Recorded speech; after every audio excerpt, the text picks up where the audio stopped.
Ya, halo pemirsa, selamat sore pemirsa. Berjumpa lagi dengan saya Pram Senja di MNC News Now pemirsa. Meski harga minyak goreng baru turun tipis dan belum kembali ke harga awal, pemerintah kembali membuka keran ekspor CPO per hari ini. Pemerintah beralasan keran ekspor CPO dibuka untuk menjaga harga tandan kelapa sawit tidak anjlok dan merugikan ribuan petani sawit. Ya, pemirsa, per hari ini 23 Mei 2022, pemerintah menghentikan kebijakan larangan ekspor CPO dan turunannya. Sebelumnya, per 28 April lalu, pemerintah melarang korporasi mengekspor CPO dan turunannya demi menurunkan harga minyak goreng di dalam negeri. Tak sampai 1 bulan, pemirsa, kebijakan larangan ekspor CPO membuahkan hasil. Meski dinilai cukup berhasil menekan harga, kebijakan larangan ekspor CPO ternyata berimbas bagi ribuan petani sawit di Indonesia. Meski ekspor CPO telah dibuka, pemerintah tetap memberlakukan aturan kewajiban pemenuhan pasar dalam negeri atau domestic market obligation. Perusahaan yang tidak memenuhi kewajiban DMO akan diberikan sanksi tegas.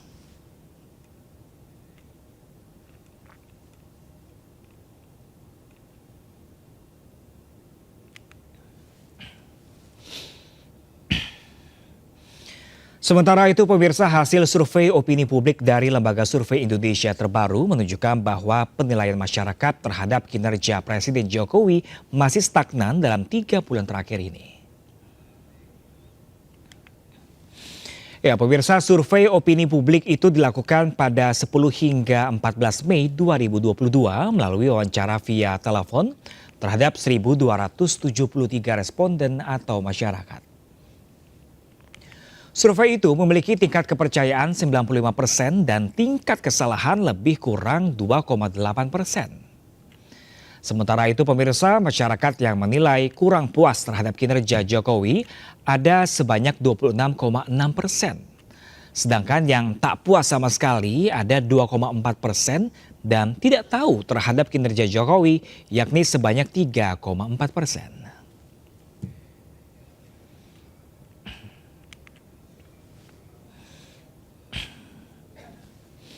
Ya pemirsa, kinerja Presiden Jokowi masih stagnan dalam 3 bulan terakhir ini dalam hasil survei opini publik dari Lembaga Survei Indonesia.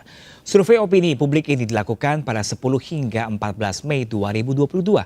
Dan pemirsa, sore ini kita akan membahasnya melalui sambungan Zoom bersama dengan Bapak Jayadi Hanan selaku Direktur Eksekutif LSI dan Edi Priyono, tenaga ahli utama kantor staf Presiden.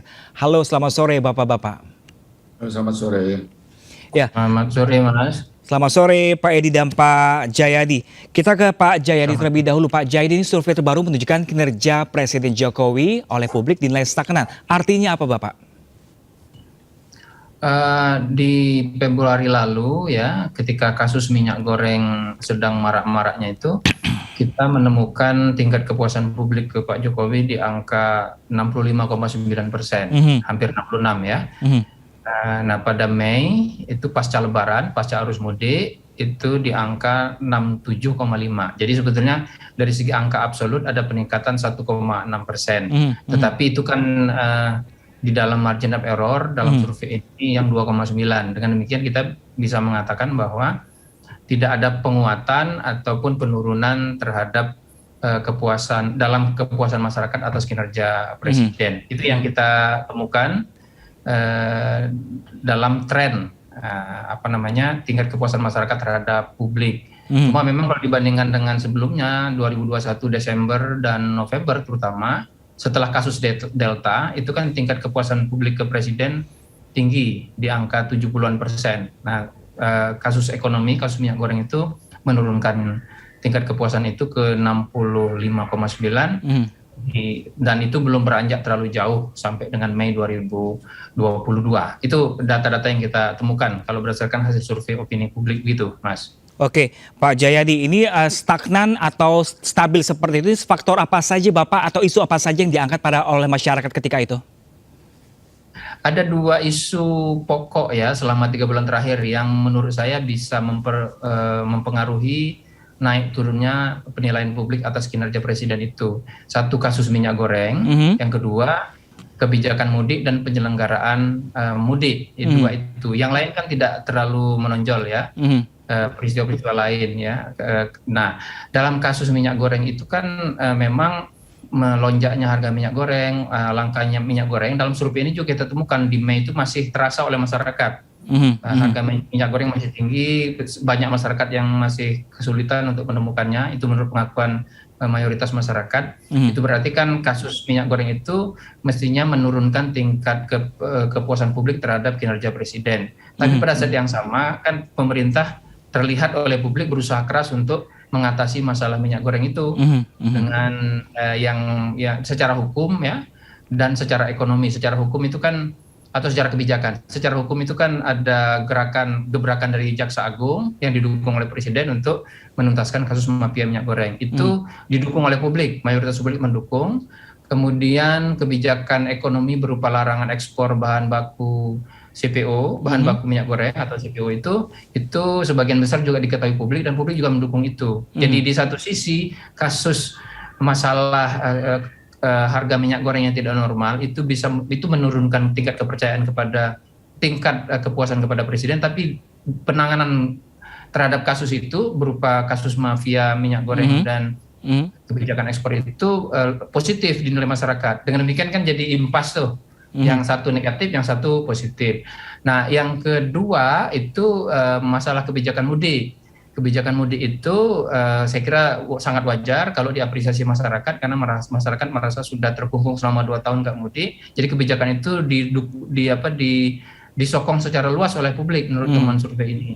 Dan masyarakat yang melakukan mudik kan banyak sekali, hampir sesuai dengan perkiraan pemerintah ya. Di survei ini sekitar 40% masyarakat mengaku mereka melaksanakan mudik lebaran. Nah, penilaian masyarakat terhadap kebijakan itu dan penyelenggaraan mudik itu baik arus mudik maupun arus baliknya secara umum 70% dari masyarakat menyatakan positif penilaiannya atau puas dengan kebijakan itu dan penyelenggaraannya. Jadi di satu sisi ada faktor yang menurunkan tingkat kepuasan publik kepada presiden, tapi di sisi lain ada yang memberikan dampak positif. Karena itu saya kira kalau tidak terjadi pergerakan yang signifikan atas tingkat kepuasan masyarakat pada presiden, itu sesuatu yang masuk akal selama 3 bulan terakhir. Oke, baik Pak Jayadi, kita ke Pak Edi Priyono. Pak Edi, bagaimana tanggapan dari hasil LSI seperti ini? Ada 2 isu yang disorot, yaitu minyak goreng dan kebijakan mudik. Seperti apa Pak Edi? Ya, kalau dari sisi hasil survei sih saya kira saya lebih suka mengatakan stabil ya, bukan stagnan ya. Jadi stabil gitu ya. Dan ya tadi saya nggak ingin terlalu banyak mengomentari surveinya karena Mas Jayadi yang lebih tahu tentu saja ya. Nah, saya ingin menyampaikan apa yang dilakukan pemerintah ya. Kan kita tahu ya bahwa ada tantangan perekonomian global, pasar global yang tidak mudah, yang semuanya berimplikasi pada kenaikan harga pangan, harga energi dan sebagainya. Dan kalau sudah harga energi itu dampaknya kemana-mana. Nah, sekarang apa yang dilakukan oleh pemerintah?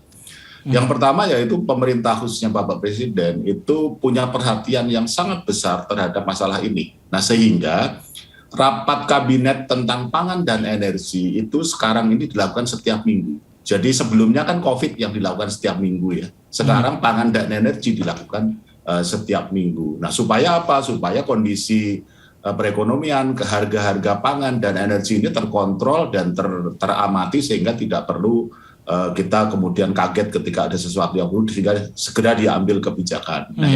Nah, kemudian yang berikutnya yang masalah minyak goreng ya khususnya ya, itu kan sebenarnya kita menyadari ya bahwa minyak goreng ini kan pemerintah kan nggak pegang stok ya, bukan seperti beras ya. Kalau beras kan ada cadangan beras pemerintah yang dipegang oleh Bulog ya, antara 1 juta sampai 1,5 juta ton gitu ya. Nah, kalau minyak goreng ini kan enggak, minyak goreng itu dipegang swasta. Oleh karena itu pemerintah harus bekerja sama dengan swasta. Nah, sekarang ini yang menjadi fokus perhatian kan minyak goreng curah setelah yang minyak goreng kemasan harganya dilepas ke harga keekonomian kan, yang sekarang dikontrol oleh pemerintah kan harga minyak curah ya 14.000 per liter atau 15.500 per kilogram. Nah, caranya bagaimana? Nah, kita mengamati bahwa selama ini ternyata dengan mekanisme distribusi yang yang alamiah, yang pasar itu sulit diterapkan harga 14.000. Mengapa? Karena harga dari produsen itu udah 12.000, tepatnya 12.050 ya.